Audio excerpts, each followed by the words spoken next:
क्षण भी हो गया और इलेक्शन कमीशन से लेके हम लोग भी विधानसभा में कहते रहे थे कि भाई पूरे सूबे से, पूरे प्रदेश के किसी कोने से एक नाम तो ला दो जिसका नाम काट दिया गया हो, जो सही में नागरिक है उसका नाम काट दिया गया हो। एक मिसाल नहीं दे पाए, लेकिन हंगामा कितना हुआ था।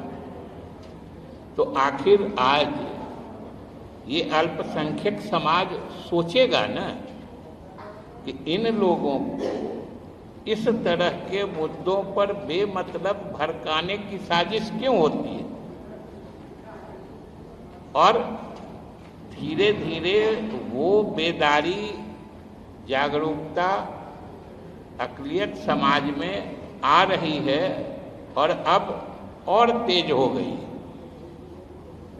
कि जब वो देख रहे हैं कि भले भाजपा ही आज नेतृत्व कर रही है, लेकिन तरीका नीतीश कुमार का ही है।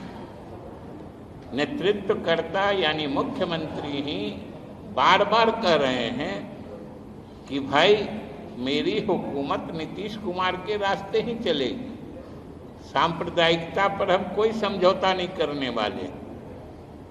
तो अब तो अल्पसंख्यक समाज को आश्वस्त हो जाना चाहिए, मन में किसी प्रकार की कोई संशय, कोई भी तरह की हिचकिचाहट नहीं रखनी चाहिए कि जैसे वो नीतीश कुमार के शासन में सुरक्षित थे, वैसे ही चूंकि ये शासन भी नीतीश कुमार के रास्ते ही चल रही है, इस शासन में भी वो उसी तरह सुरक्षित रहेंगे।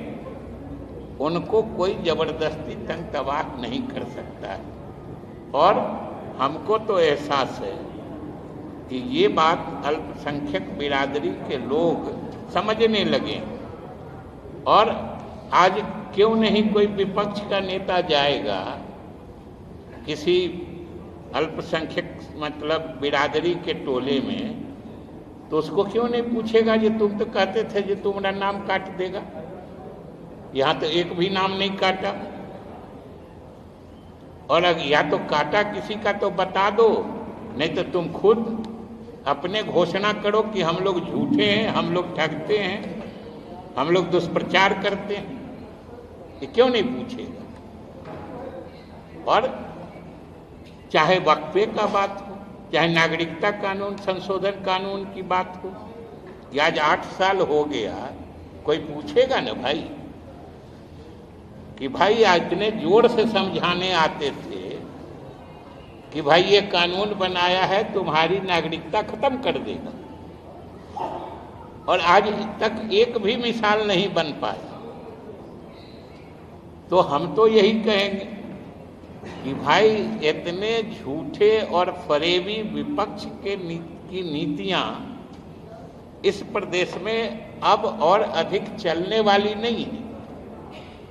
और जिस ढंग से वो अल्पसंख्यकों को बरगलाने का काम करते थे, बहकाने का काम करते थे, उनका भावनात्मक शोषण करते थे, अब वो मुकम्मल तौर पर समझ चुके हैं कि भाई इसमें से कोई हमारा भला करने वाला नहीं है। क्योंकि इनकी जब हुकूमत थी तो सबसे पिछड़े समाज में अल्पसंख्यक की गिनती होती थी, और कोई 2005 से लेकर 25 के बीच में अल्पसंख्यक समाज में जो तरक्की हुई है उसका कोई हिसाब देख ले। जो पढ़ाई में कितना तेजी आई है, बच्चों को आगे बढ़ने में कितनी तेजी आई है, मुख्यमंत्री उद्यमी योजना से कितने लोग आगे बढ़े हैं। बाकी तो उनके सामाजिक इसमें जो कब्रिस्तान है या ये है, उसकी चर्चा हम नहीं करना चाहते। हम सिर्फ जो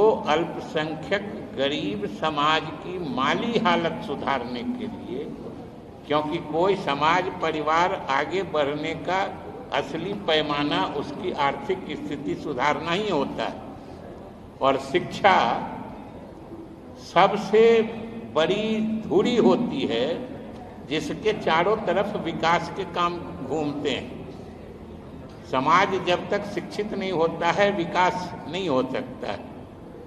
कोई बता दे कि 2005 के पहले अक़लियत के बच्चों को इल्म याफ्ता बनाने के लिए क्या किया गया था। और आज जितने मदरसे से लेके अलग अलग योजनाएं चलाई गई हैं, चाहे स्टूडेंट क्रेडिट कार्ड योजना है, यहाँ हज भवन में अल्पसंख्यक समाज के जो थोड़ा मेरिट वाले बच्चे हैं उनके लिए अलग से कोचिंग की व्यवस्था की गई है। और अब पता नहीं आप लोगों को याद होगा, अभी पिछले ही साल 2 साल पहले यहीं फुलवारी शरीफ की एक लड़की वहीं से कोचिंग करके वो यूपीएससी क्रैक करके आईएएस बन गई, वहीं से कोचिंग करके। आज समझिए उस समाज का असली हितैषी कौन हुआ कि जिसने ये नीतियां बनाई जिससे उस समाज के बच्चे आगे बढ़ रहे हैं कि केवल भावनात्मक शोषण करने वाले, और उसमें भी क्या शोषण करेंगे, कैसे कोई शोषित हो जाएगा। सबों ने देखा है कि अल्पसंख्यकों के कातिलों को पनाह देने वाले वही लोग थे, लेकिन एक खासियत उनमें जबरदस्त है जिसके प्रति सचेत रहना होगा और बेदारी की वही जरूरत है। ये लोग इतने कलाकार हैं कि जो इनके मददगार होते हैं उनको गुनहगार बना देते हैं, जो इनके गुनहगार होते हैं उनको मददगार समझा देते हैं। तो अब स्थिति बदल गई और अब किसी पार्टी का नाम का हुआ दिखा के बिहार के अल्पसंख्यकों को कोई भरमा नहीं सकता है, भड़का नहीं सकता है, बहका नहीं सकता है। जो ये जमीनी हकीकत ये सब लोग समझ चुके हैं कि उनका असली हसबखा या हितैषी कौन है, ये मुसलमान समाज समझ चुका है। इसलिए इस बात की जो ये परिवर्तन हो रहा है, ये हम आप लोगों से भी अनुरोध करेंगे कि इस परिवर्तन को आप समाज के सामने जरूर उजागर करिए, क्योंकि ये समाज के हित में एक तबका जो शुरू से शिक्षा और विकास में उपेक्षित रहा है, एनडीए की नीतियों के कारण आज वो समाज के मुख्य धारा में साथ चलने की तैयारी में है। ये सबके लिए प्रसन्नता की बात है और सबको प्रसन्नता जाहिर करनी चाहिए। इसलिए मुख्य रूप से आप लोगों से यही निवेदन है कि कृपा करके इस बात को थोड़ा उजागर करके समाज के सामने लाइए, जिससे कि अल्पसंख्यक तो बेदार हो ही रहे हैं, पूरा समाज बेदार हो जाए और सच्ची स्थिति से वाकिफ हो जाए। बहुत बहुत धन्यवाद। बोलिए।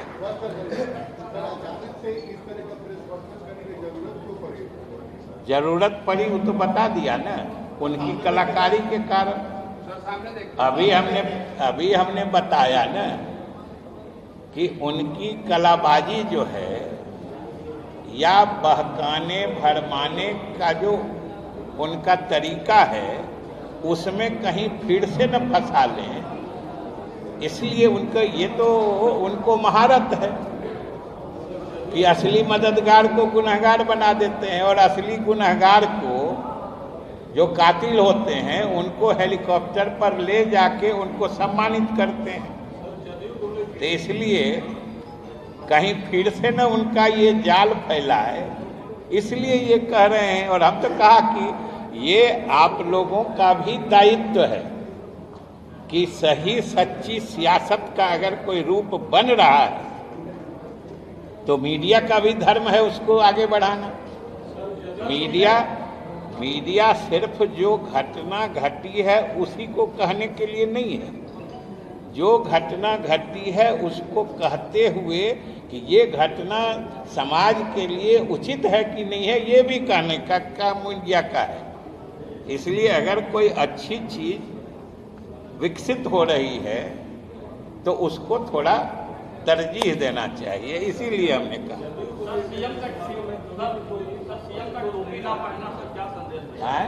सीएम का कार्यक्रम के दौरान टोपी ना पहनना सर क्या संदेश देता है? सीएम के कार्यक्रम टोपी नहीं पहनते हैं सर, टोपी नहीं पहनना, आप लाइए ना 2-4 टोपी एक साथ हमको पहना दीजिए। अरे जितना टोपी सीएम ने पहने हमको पहना दीजिए, हम भी सरकार में हैं। आपको अगर टोपी से इतना ही प्रेम है और टोपी से ही सरकार का परफॉर्मेंस मापते हैं तो 4-5 टोपी लाइए।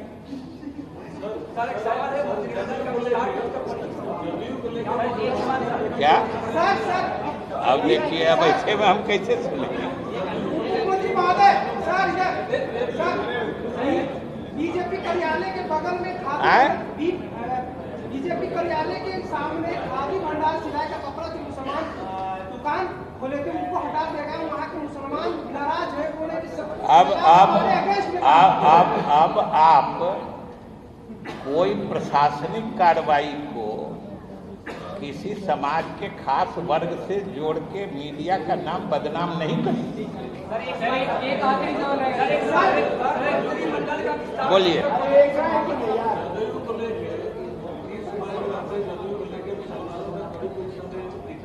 ठीक से हमको सुनाई नहीं पा रहा। एगो माइक और नहीं, एक मिनट का माइक दिलवाते हैं। मुसलमानों में कभी कोई संदेह नहीं रहा है, क्या इसी तरह का कोई प्रेस कॉन्फ्रेंस या स्टेटमेंट भाजपा की तरफ से भी जारी होगा या करेंगे? ये जारी करने की जरूरत तब होगी ना जब मेरी बात आपको समझ में नहीं आएगी, और हम समझते हैं कि आप इतने समझदार हैं कि मेरी बात से आप जरूर समझ जाएंगे।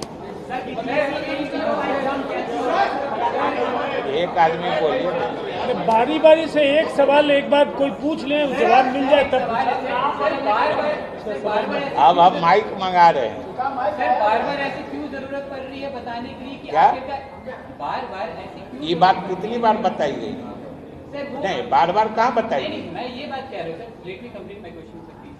सर बार-बार ये क्यों जरूरत पड़ रही है सर कि बिहार में जो नेतृत्व है वो नीतीश कुमार जी की ही मतलब उनका ही चल रहा है, ऐसे क्या मतलब? ये बहुत पर्टिनेंट सवाल है, इसलिए कि ये विधानसभा, ये सरकार, ये चुनाव ही हुआ था 2025 से 30, फिर से नीतीश।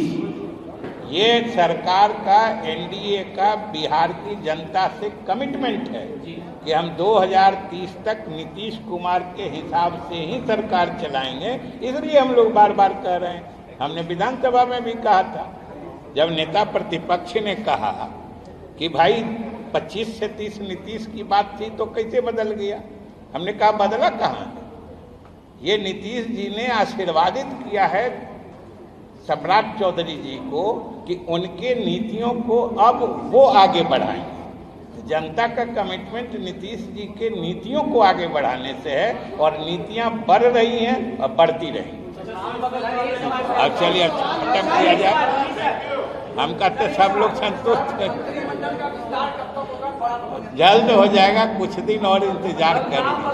चलिए।